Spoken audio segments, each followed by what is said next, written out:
Bonjour à toutes et à tous, on se retrouve ce mardi pour un nouvel épisode du CQFR, toujours en compagnie de Shai. Salut Shai, Salut en Antoine. forme?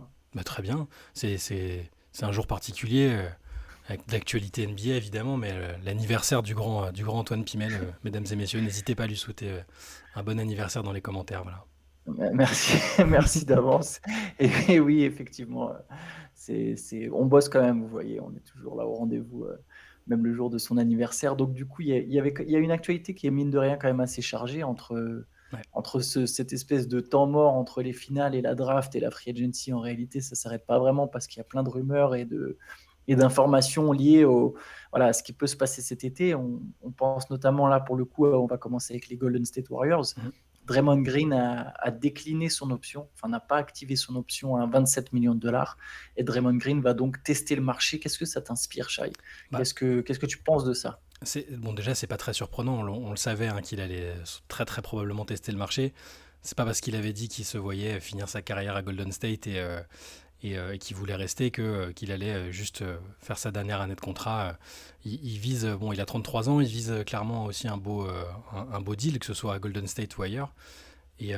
Donc ça m'a pas surpris. Après maintenant, j'attendais de voir aussi comment se passerait la relation avec le nouveau GM, Mike Dunleavy, qui vient juste d'être officialisé.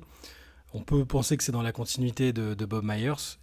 Donc là, dans les prochains jours, c'est là que ça va être intéressant parce que Draymond va quand même. C'est comme un mec qui a dit par le passé qu'il s'était sacrifié plusieurs fois financièrement pour que l'équipe tourne bien. On sait il a un nouveau copain très très connu en NBA avec lequel il serait sans doute pas contre jouer avant la fin de leur carrière, Monsieur LeBron James, avec le même agent et tout ça. La dernière tendance, c'était quand même qu'il avait envie de poursuivre, peut-être pas sous n'importe quelle condition, c'est-à-dire pas sous n'importe quel salaire et pas avec n'importe quelle équipe. Moi, je pense que le virage jeune dont on a parlé un million de fois ces derniers mois, ces dernières années, je pense pas que c'est quelque chose qui valide forcément. C'est pas le plus.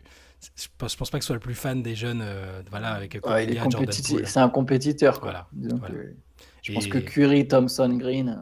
voilà, au-delà de l'altercation avec Jordan Poole, je pense qu'il serait pas contre un petit lifting qui concernerait justement peut-être Kuminga, Poole, bon, même s'il est plus difficile à trader peut-être. Donc là, pour l'instant, pas de surprise. C'est ce qui était conforme aux attentes et c'est maintenant que ça va être intéressant. Il va peut-être falloir l'écouter dans son podcast, voir s'il laisse pas quelques indices sur son futur. Mais je pense que ça se jouera dans tous les cas entre les Warriors, avec forte possibilité qu'il y reste, et peut-être les Lakers s'ils trouvent un moyen de, de faire de la place. Oui, parce que en fait, l'avantage presque des Warriors, c'est que de toute façon, les autres équipes qui sont susceptibles d'être intéressées, elles n'ont pas non plus forcément beaucoup de place sous le cap. Alors oui, lui, il va vouloir être gourmand financièrement, hein. En tout cas, c'est ce qu'il annonce. Après, c'est peut-être pas ce qu'il fera. Il y a des stars qui annoncent vouloir beaucoup d'argent et après ensuite acceptent quand même des réductions salariales pour rester dans leur franchise. Golden State, c'est l'équipe avec une la plus grosse masse salariale de la ligue. Si je dis pas de bêtises, en tout cas, c'est la première ou la deuxième. Ils peuvent rajouter Draymond Green. C'est leur propre free agent, donc de toute façon, ils vont pouvoir quand même lui offrir une certaine somme, mais il va falloir pour ça exploser le plafond de la luxury tax. L'avantage, c'est que bon, les Lakers et les Mavericks ne peuvent pas forcément proposer beaucoup plus. Donc, ça sera un choix de Draymond.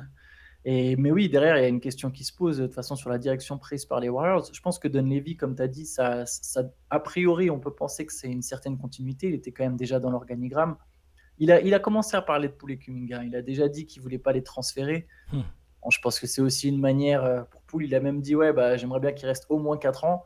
Donc, en gros, l'équivalent de toute la fin de son contrat. Ouais.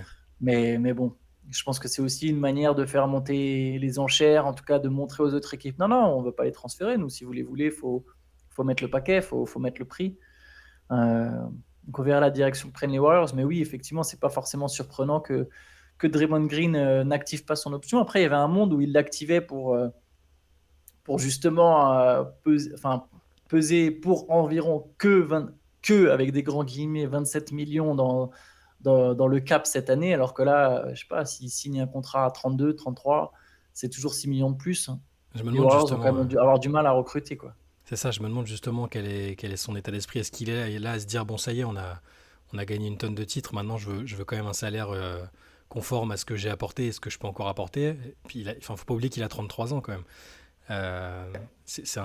Mine de rien, son physique est important. Il a eu quelques petites périodes de déclin à un moment. Il est revenu vraiment fort. Faut quand même surveiller ça, tu vois.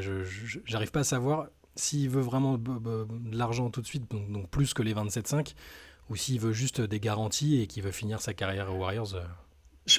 En fait, je pense que plus que le montant, ce sera peut-être la durée du contrat. À Hmm. partir d'un certain stade, quand les All-Stars qui ont un profil un peu particulier, qui ne marquent pas 25 points par match ou qui commencent à décliner, souvent leur but, c'est de choper le contrat le plus long possible, quoi. Ouais, Tu bah vois, c'est même ça. James Harden, par exemple, bon, lui, pour le coup, c'est pas un profil particulier, mais on sent son déclin venir.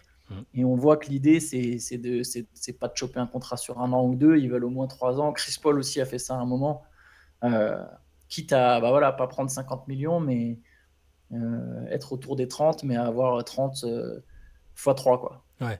Après, moi, je me suis partagé sur deux trucs le concernant.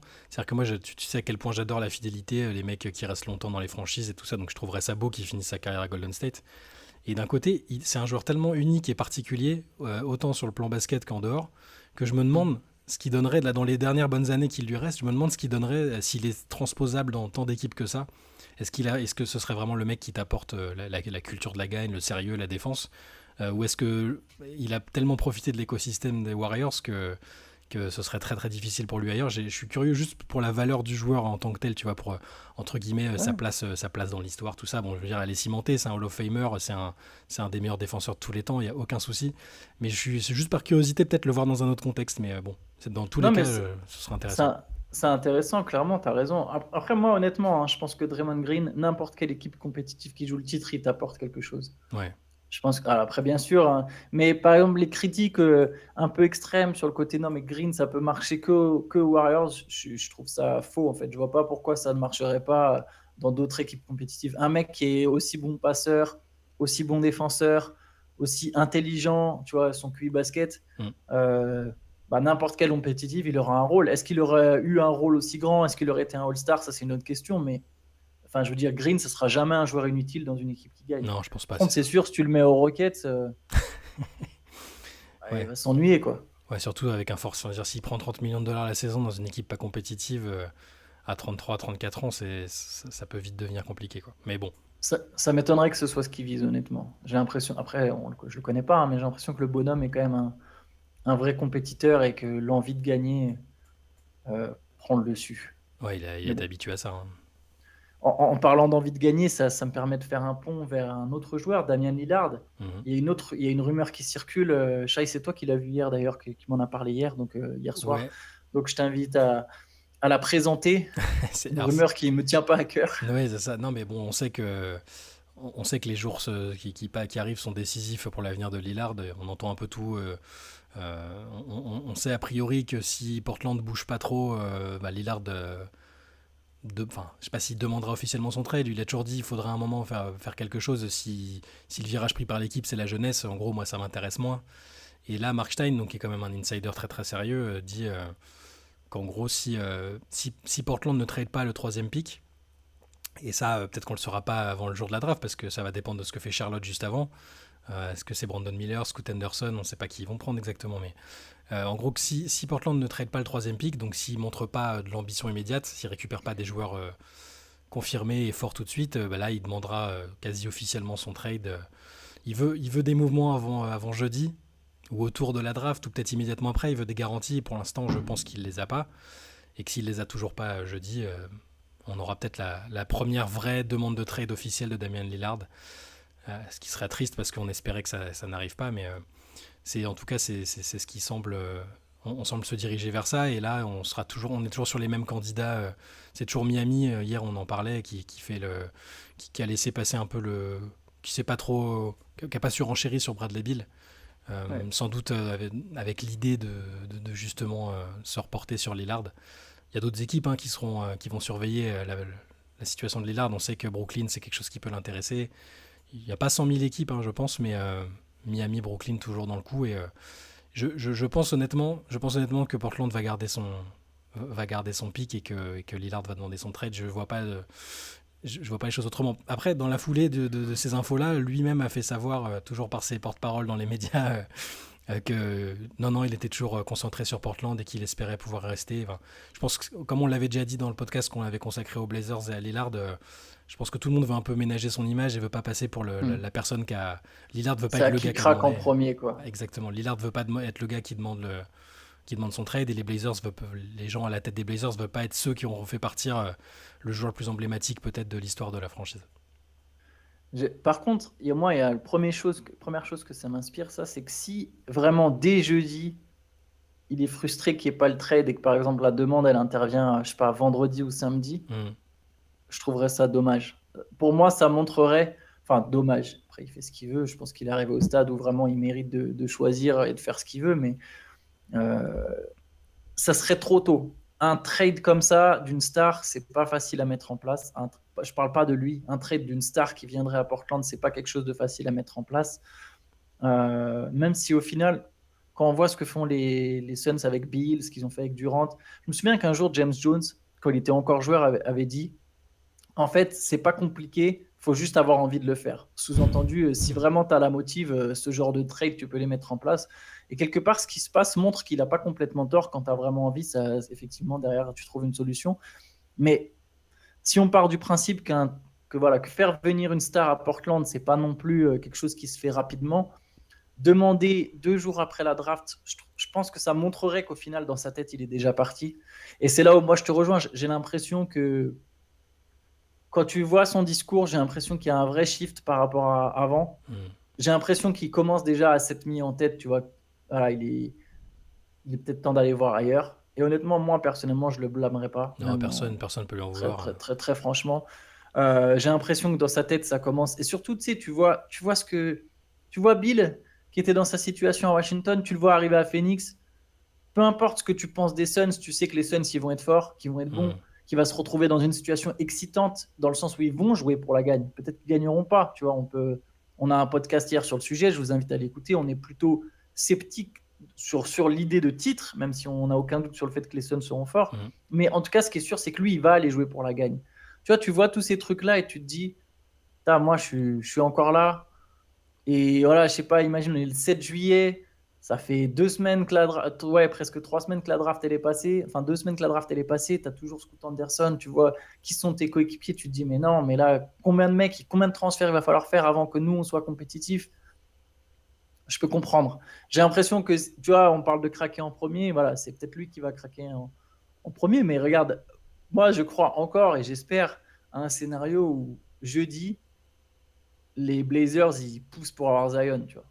Bah, Genre, le troisième pick et je ne sais quel asset les Pélicans ils veulent pour lâcher Zion. Je croise encore les doigts pour un scénario comme ça. Et donc tu penses que si les Blazers font venir Zion, Lillard, c'est bon, ça lui convient, il pense que c'est suffisant, enfin suffisant. Non, ça fait partie des moves qu'il y aura à faire, C'est mais une étape. voilà, le truc c'est qu'on sait pas enfin on sait quel est son coéquipier idéal. Il avait parlé d'Giannis, mais bon, ça c'est impossible. Mais je veux dire, est-ce qu'il a une idée précise de ce que des vrais renforts, enfin Zion, ce serait je le pense plus qu'il veut fort un All-Star. ce serait Je voilà, pense que n'importe quel All-Star. c'est quasiment le plus fort qu'il aurait comme coéquipier. Lillard, il a joué avec un seul All-Star dans sa carrière. Si je dis pas de bêtises, c'est la Marcus Aldridge. Ouais, un mec qui a été All-Star en même temps que lui, ouais, mais c'est ça. Ouais, Je sais même je pas si non, réfléchis, mais je crois qu'ils sont même pas All-Star en même temps. Hein. Ouais, si, hmm. peut-être en même temps, une année. Ouais. En tout cas, un coéquipier qui a été All-Star pendant qu'il jouait Ouais, avec les voilà, Blazers, parce je que pense qu'il n'y a CJ McCollum, qui est peut-être son meilleur coéquipier, il n'a jamais été All-Star. pas eu. Ouais, Carmelo, quand il était là, c'était déjà. Ouais, bon, il y a eu Carmelo. Oui, Ouais, mais ouais, bon, mais bon, past ouais, prime Carmelo, quoi. ouais, c'est ça. Donc, j'en ai peut-être oublié là, mais de tête. Non, mais ça a du Ouais. sens. Donc peut-être que, ouais, après, Et Zion, faut qu'il ait des garanties sur Zion, parce que enfin, s'il récupère on sait pas dans quel état est Zion, on sait pas. Je veux dire, pour moi, si les Pelicans, enfin, c'est peut-être un sujet qu'on va aborder là, mais si les Pelicans le lâchent aussi facilement, aussi tôt, c'est qu'il y a un souci et qu'ils y croient plus et qu'ils en ont marre, quoi. sans doute. Il y a une rumeur, du coup, c'est pour Hmm. ça que j'aborde ce truc-là, c'est qu'il y a une rumeur. Donc, il y a Bill Simmons, euh, éditorialiste, qui est quand même parfois enfin, qui a quand même des contacts dans la ligue. Ah non, mais il est C'est un connecté. éditeur, il est Il est connecté connecté. clairement. C'est pas un Stephen Smith. Ça va, Voilà. il aime bien faire le show, Bill Simmons aussi, Hmm. mais c'est la version crédible Je suis de ce que d'accord. j'appelle les animateurs. Euh, et lui, d'après une de ses sources très fiables, les Pélicans vont le transférer cette semaine. Ouais. Je ne sais pas si j'y crois, mais ça me donne envie du coup de le voir à Portland. Et oui, c'est un risque, mais tu vois, si Lillard, imaginons que Lillard, il ait ce raisonnement de se dire non, mais attends, ça c'est une star qui est toujours blessée, c'est quand même l'hôpital qui se fout de la charité là pour le coup. Lillard, il est quand même très souvent blessé. De toute façon, les Blazers, ils n'ont pas le choix, hein. C'est des paris que tu vas devoir faire à ce stade, hein. Et un Zion, s'il est en bonne santé, c'est un des 15 meilleurs joueurs de la ligue. Ah, ouais, sans aucun souci, Et tu mais as deux là, des 15 meilleurs joueurs de la ligue dans ton équipe. Là, tu te dis, bah, en fait, si on est en bonne santé, on peut aller en finale de conférence. Peut-être pas gagner le titre, mais on peut aller en finale de conférence, tu vois. ouais, faut voir ce qu'ils vont lâcher si ça se fait. Est-ce qu'ils lâchent juste le troisième pick? Est-ce qu'ils mettent un des jeunes dans la balance? C'est Je ça crois qu'il faut la. que tu mettes je pense qu'il faut que tu mettes en Fernie Simons ou Hmm. un mec comme ça. Je pense que tu es obligé, quoi. Ouais. Et, Mais là, le truc, c'est que les derniers. Enfin, voilà, tous les bruits autour de Zion, c'est compliqué, là, franchement. Je parle même pas que de l'histoire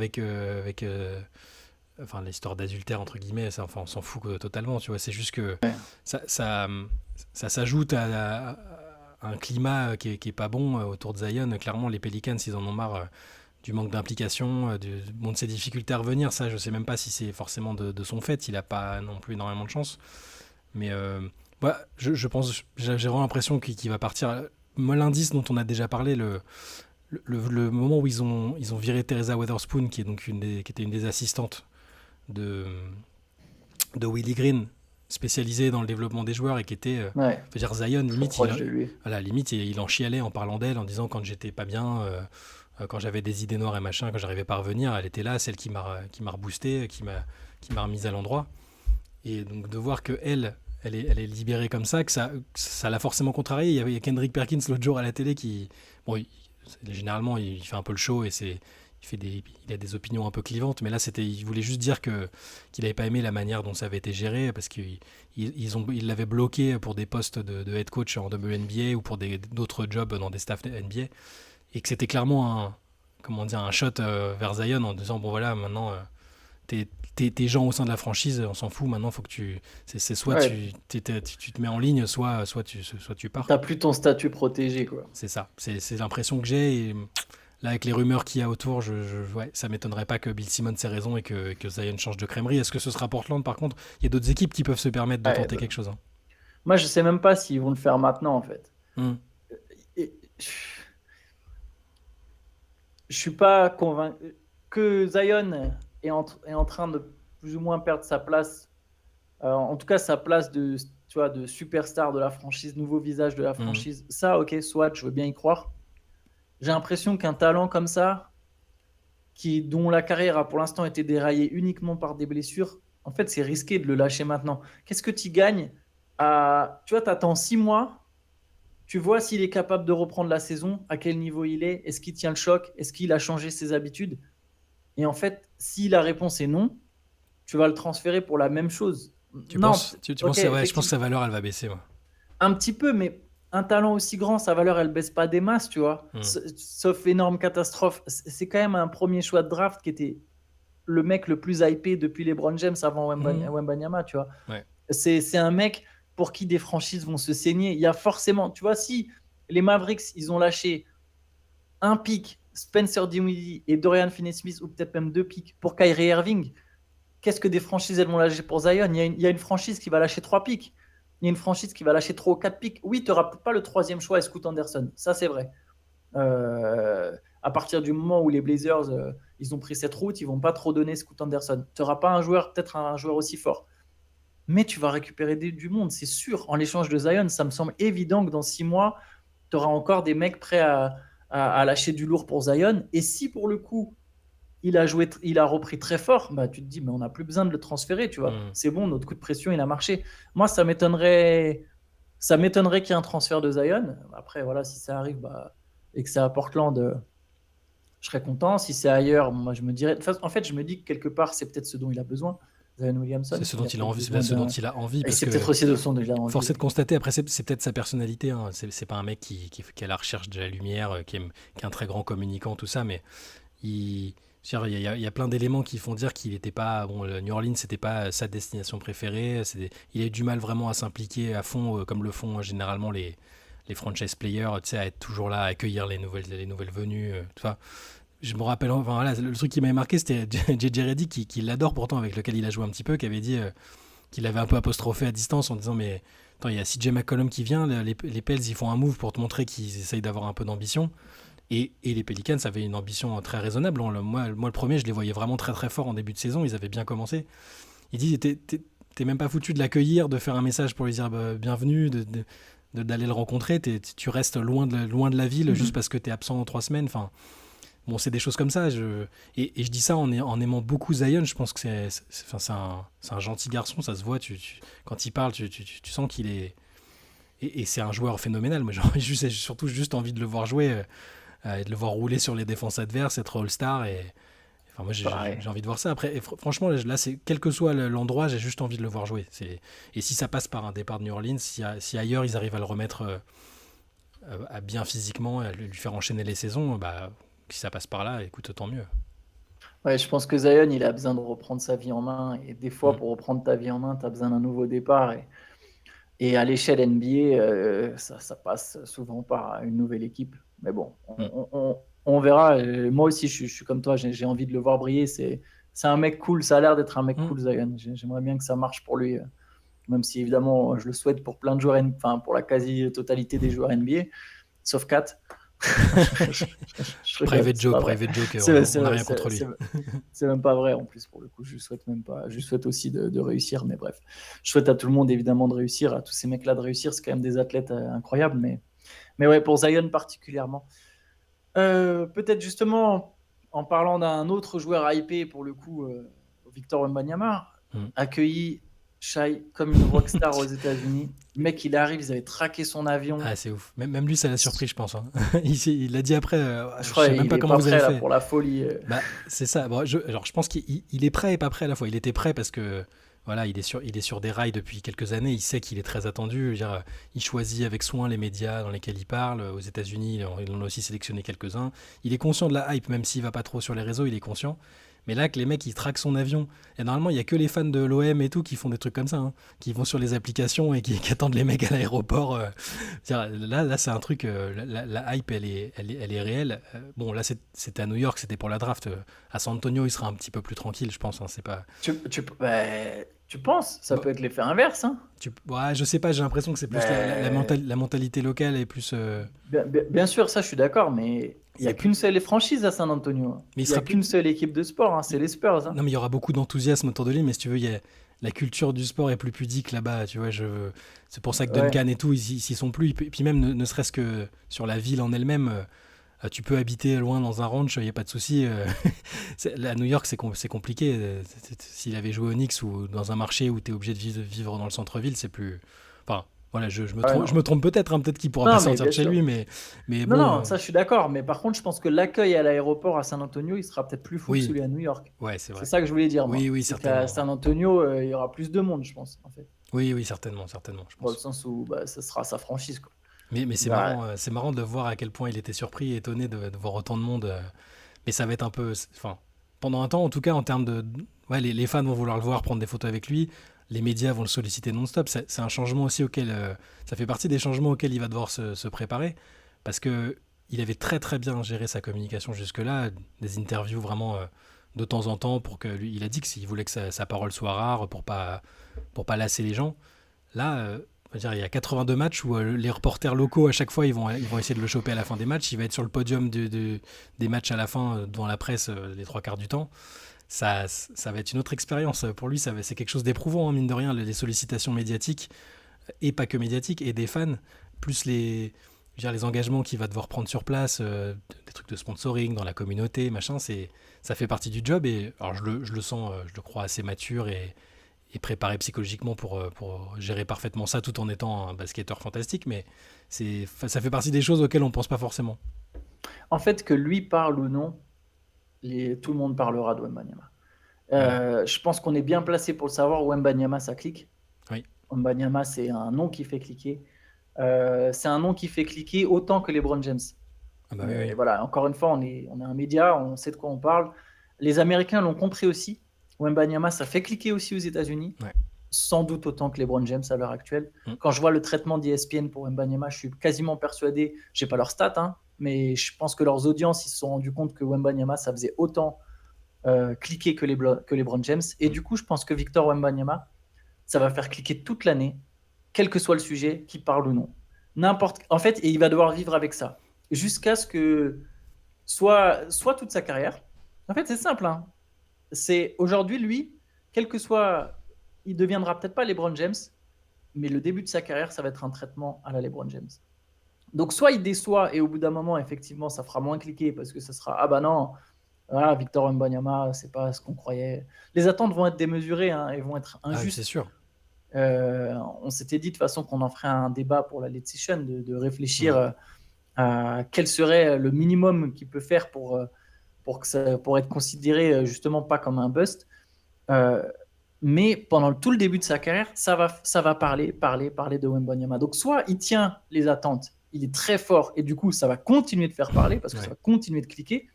Soit il y a un moment où voilà, tu rentres dans le rang pour des raisons souvent malheureuses et là dans ce cas effectivement au bout d'un moment on parle plus trop de toi. Mais Victor Wembanyama, faut qu'il s'y habitue dès maintenant parce que je t'ai dit, je pense que toute sa saison rookie, n'importe quel sujet Wembanyama sera un bon sujet. C'est certain. Quel que soit le truc, qu'il ait parlé ou non sur le sujet, c'est pas important. C'est la même chose pour LeBron James. Ça doit être spécial. Il a une vie, c'est une nouvelle vie qui commence pour lui. J'espère que si on parle beaucoup de lui, ce sera en bien pour dire qu'il confirme toutes les attentes et tout ça. C'est tout ce que je souhaite parce que c'est vrai que le retour de bâton, la hype est tellement gigantesque que personne va le louper, c'est ça le truc. Il est tellement attendu, on a tellement dit c'est le nouveau machin, c'est un joueur unique, c'est un potentiel GOAT. Enfin, quand tu regardes les analyses de draft des sites spécialisés, de Ringer et tout, dans les comparaisons, dans les profils, t'as potentiel GOAT, tu vois. Moi, j'ai jamais vu ça dans toutes les années précédentes, c'était perennial all-star, enfin, tu vois, des trucs. Là, c'est potential GOAT, tu vois, c'est la pression, elle est. Après, c'est un garçon qui a tellement la tête sur les épaules et qui est bien entouré et que j'espère que dans tous les cas ça aura pas trop de prise sur lui, mais c'est un paramètre très très très très auquel on pense pas. On pense au sportif, au fait qu'il va être challengé sur le terrain, qu'il va devoir enchaîner les matchs, on pense pas à plein de trucs, mais c'est vrai que la pression médiatique c'est quelque chose de très très violent, et médiatique et pas que, parce que le mec il sort de chez lui aussi. Dans la rue les gens ils veulent lui parler, ils veulent interagir avec lui, c'est quelque chose de, c'est oppressant quoi. Donc moi je lui souhaite que du bien et j'espère que tout va se passer positivement pour lui. Bon, en tout cas, on a hâte de suivre franchement le début de sa carrière. C'est quelque chose. On n'a jamais vu ça excitant, pour un Français. On a rarement vu ça pour un prospect. Surtout au final, les derniers prospects vraiment hypés à ce stade, il n'y avait pas encore les réseaux sociaux. Donc là, vraiment, Victor Wembanyama, ça va être une première en fait sur plein d'aspects. Vraiment le premier prospect ultra hypé, genre hype level historique, mais avec les réseaux sociaux. Encore plus que Zion, il est beaucoup plus hypé que Zion au final.